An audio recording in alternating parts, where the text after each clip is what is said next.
baafa bubi.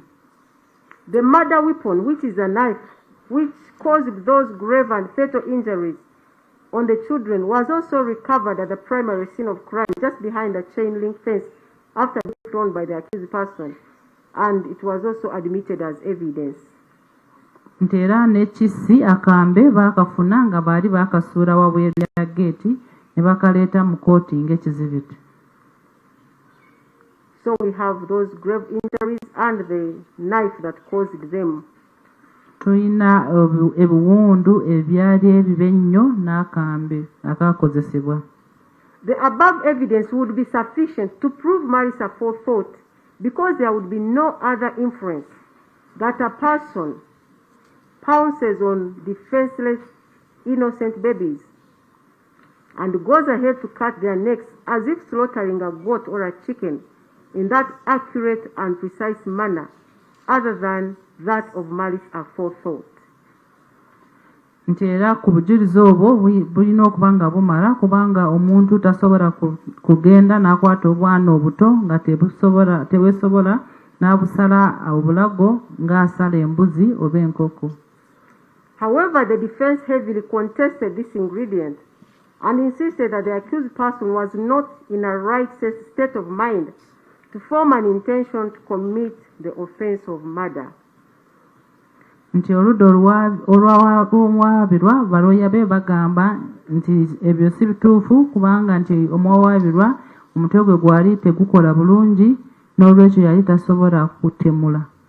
The accused person in his unsworn statement stated that he did not act intentionally or deliberately, and although there were claims that he was completely mentally okay, there may have been other mental challenges that may have gone undetected, which could have contributed to the death of the children. He insisted he was not mentally okay. Nti bwe yali ayewozaako teyalayira, naye n'agamba nti ye kino teyakikola mu bugenderere, n'agamba wadde nti bagamba nti omutwe gwe gwali gukola bulungi, naye bayinza okubawo ebintu ebirala bye bataategeera ebiyinza okuba nga byamuviirako okukola ebyo bye yakola, n'akkakkatizza ensonga egamba nti ye omutwe gwe tegukola bulungi.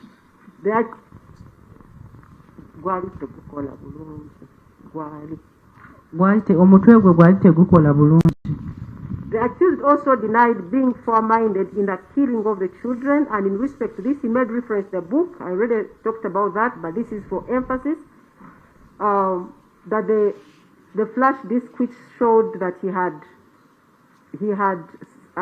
done a search and saved a book on the art of war. He stated that he did it long ago and it had nothing to do with the death of the children. Nti era agamba nti ekino ekintu kyonna teyakiteekateeka ekyokuta abaana, n'agamba nti ekyokuteeka akatabo k'entalo n'okunoonyereza byonna bye yanoonyereza, agamba nti akatabo yakanoonyerezako ebiseera by'emabega nnyo, tebiyinza okuba nga bye byamuviirako okutta abaana abo. He also denied being deliberate and with forethought while making reference to the evidence of the Google searches that he made using his phone, specifically the search for ISIS beheading and for schools that teach young children. And he said that whereas these searches may suggest that he did it deliberately, there were other factors forcing him to make those searches, which factors he chose not to disclose to the court. Nti era yagamba nti ye teyabikola mu bugenderere, era n'agamba nti bino bye yanoonyerezaako ku mukutu ng'ebya ISIS okuggyako emitwe, amasomero agasomesa abaana abato, nti naye waliwo ebintu ebirala ebyamuleetera okunoonyereza ku bintu ebyo. You have also interpreted the factors. Those factors he did not disclose them to the court. Nti ebintu ebirala ebyamuleetera okunoonyereza ku bintu ebyo teyabibuulira kooti. The accused person further stated that he was under the control of some people whom he occasionally referred to as friends and were in three categories.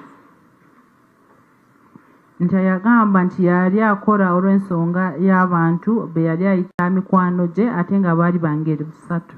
He also alluded to the fact that between January 2026 and March 2026, he entered into a distressing period because he was contending with some people who were surveilling him, making demands from him, and they threatened to kill him. Nti yagamba nti wakati w'omwezi gwa January n'ogwokusatu 2026 yali mwenyamuvu nnyo olw'abantu be yali abali bamusumbuwa era nga agamba abaali bamutambulirako era kyekyamuviirako okukola ebintu bino. According to him, they began demanding for money, and he noticed that they had all the capabilities and they were following him closely. And as a result, he left his the neighborhood of Bunga, where he was staying, and resorted to sleeping on the streets. Nti baali bamusaba ssente era nga yalaba nga baali balina obusobozi nga bamugoberera nnyo kyekyamuleetera kuva Bunga gye yali abeera n'agenda n'atandika kubeera ku luguudo. The accused person stated that as a result of this, he tried to end it somewhere and somehow, so as to bring the whole thing to an end. And according to him, he tried to flee the country, tried to rob a bank, and tried to kill his brother's family. He then said that those people whom he at times referred to as his friends during his testimony had something to do with his actions of 2nd April 2026. Nti yatuuka ekiseera n'ayagala kikomenkereza n'asalawo ave mu ggwanga n'agezaako okubba banka n'agezaako okutta famire ya muganda we n'agamba nti abantu abo be baali balina kye balina ku kyatuukawo nga 2 Ogwokuna 2026. He invited the court not to honor the charges of murder because there were some circumstances that forced him to act the way he did on 2nd of April. N'asaba kooti ereme okumusingisa omusango gw'obutemu ng'agamba waliwo ensonga ezamuleetera okukola bye yakola nga 2 Ogwokuna 2026. Unfortunately, he neither stated the circumstances he claimed forced him to act that way, nor did he disclose the identities of his friends who may have compelled his actions on 2nd April 2026.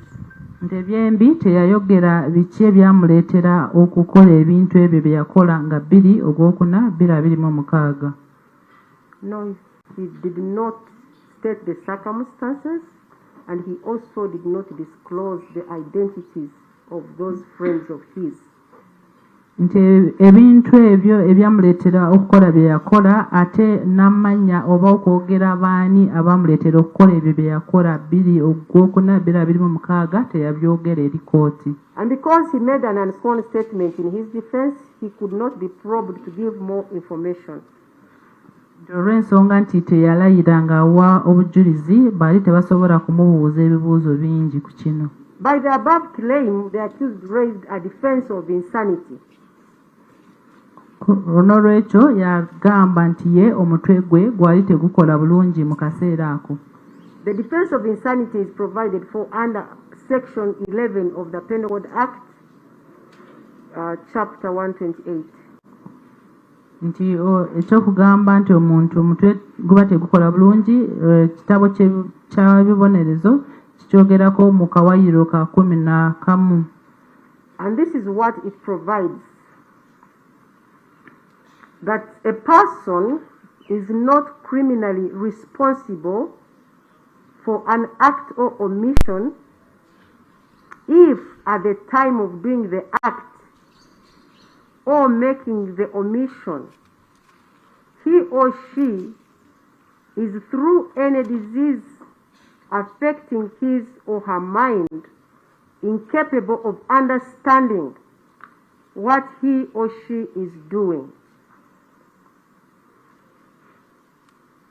or knowing that he or she ought not to do the act or omission, although his or her mind is affected by disease, if that disease does not in fact produce upon his or her mind one or other of the effects mentioned in this section in reference to that act or omission. I will summarize this to mean that the accused, must show that he has disease of the mind, and as a result of the disease of the mind, he was incapable of knowing the nature and quality of his actions at the time when that action is said to have been done. That's the summary of this law. Nti etteeka lino mu bufunze ligamba nti omuntu alina okukakasa nti yali alina obulwadde bw'obwongo nti ate okubeera n'obulwadde obwo nti yali tasobola kumanya ebikolwa bye yali akola kye bitegeeza oba ekiyinza okumuviira mu bikolwa by'akoze. So if it is found that actually he had a disease of mind, and that disease of mind made him incapable of understanding what he was doing and what its consequences would be, that would be a total defense to him. Nti bw'agamba nti yali alina obulwadde bw'obwongo nga tasobola kutegeera biki bye yali akola, awo aba yeewozezaako. And for the offense of insanity to stand, the accused person must satisfy the ground set out under the Magnaten rule. And the test is purely cognitive, and the defense must show whether the accused understood his or her actions or that his or her actions were wrong. The defense of insanity is twofold. First, that an insane defendant does not have control over his or her conduct, similar to somebody who is sleepwalking, not knowing what they're doing. And secondly, that the defendant does not have the ability to form a criminal intent.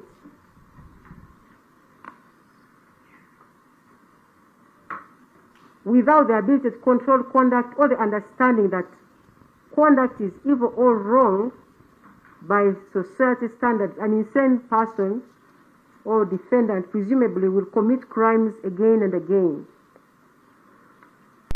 This person must not be in control of anything to do with himself. He cannot control his actions because of the disease of the mind. These rules require that the three tests should be proved. One, that an individual suffers from a defect of reason, which is caused by a disease of the mind, and that as a result, he or she does not know the nature and quality of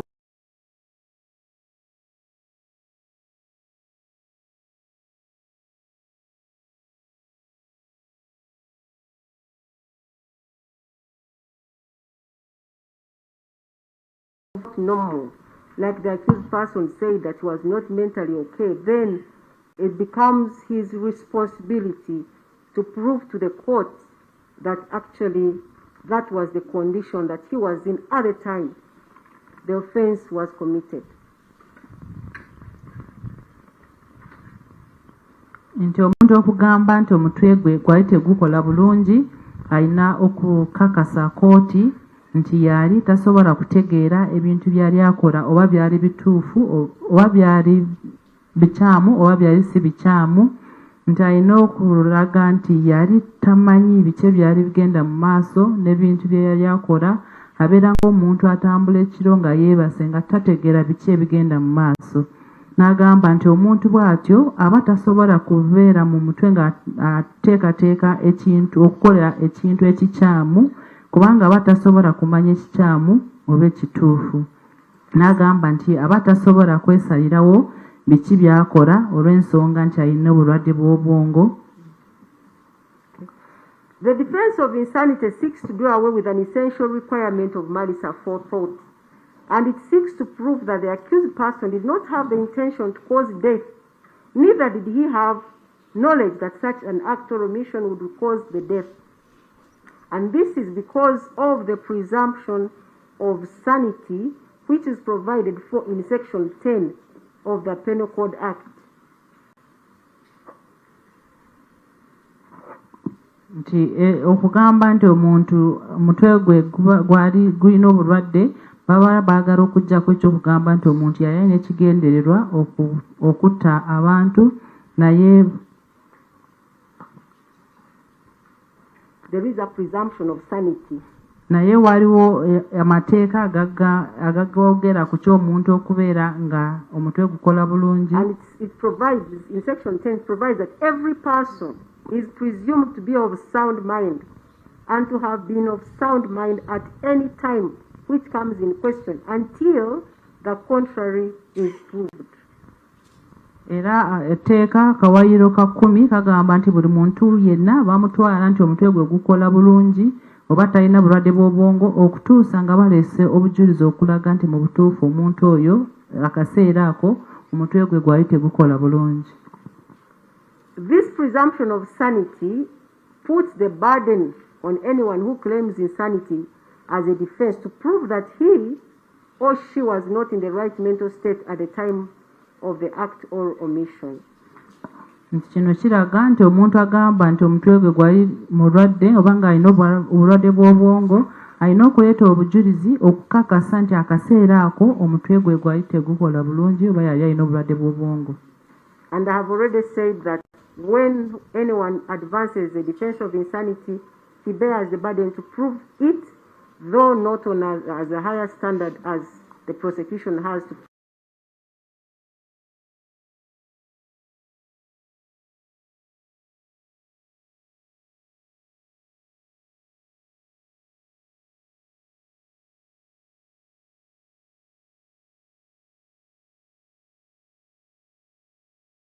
Found in the judgment.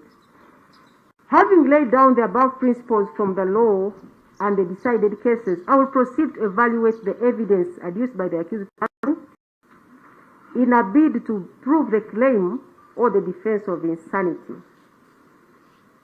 Amaze okutunuulira obujulizi bwonna agenda kutunuulira. No, I have said having laid down the above principles from the law and the decided cases on the defense of insanity. Oweekitiibwa omulamuzi ng'amaze okwogera ku mateeka agakwata ku ky'obugamba nti omuntu omutwe gwe, amateeka n'emisango emirala egyayogerwako ku bulwadde bw'obwongo, kati agenda kutunuulira obujulizi bwe baleeta obukwata ku bulwadde bw'obwongo.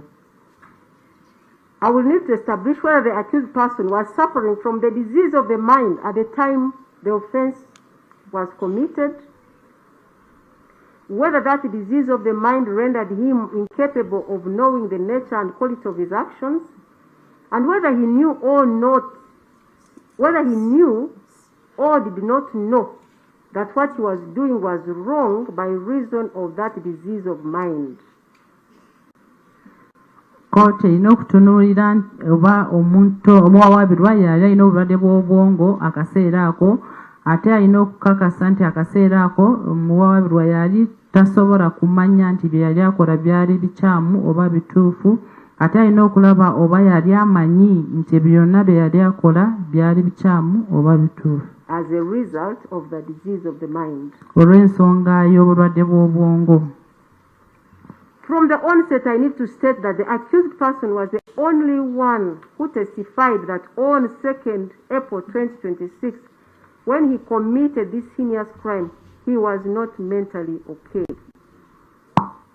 Nti okuva omuwawaabirwa ye yekka eyawadde obujulizi okugamba nti ku lunaku olwo nga 2 Ogwokuna 2026 nti omutwe gwe gwali si mulungi. As already indicated, he did not state what he was suffering from, apart from the claim that he was under immense stress from the period between January to March 2026, as a result of the people whom he occasionally referred to as his friends. Teyayogera kiki ekyali kimuluma okuggyako okugamba nti wakati w'omwezi ogwa January okutuusa Ogwokusatu nti yali mwenyamivu ng'alina abantu byayogerako nti bali mikwano gye. But like I already mentioned, he chose to conceal the identities of those people from court. Naye yasalawo n'akweka amannya g'abantu abo n'atagabuulira kooti. I will note at this point that I keenly observed the accused person as he gave his evidence, and I could see that he was withholding some information. nti era ng'awa obujulizi nga yeewozaako kooti yamutunuulira neeraba nti waliwo ebintu byali akweka kooti, especially when it came to disclosing the names of those people. naddala okwogera ku mannya g'abantu abo be yayogerako. Apart from this claim, there is no other evidence that was adduced by the accused person in a bid to prove the existence of the disease of the mind to avail him the defense of insanity. Nti okuggyako ekyo tewali bujulizi bulala obwaleeterwa okulaga nti omuwawaabirwa yali alina obulwadde bw'obwongo. Counsel for the accused person vehemently argued that the prosecution failed to prove that on 2nd April 2026, when the offense was committed, the accused was not under the influence of mental illness.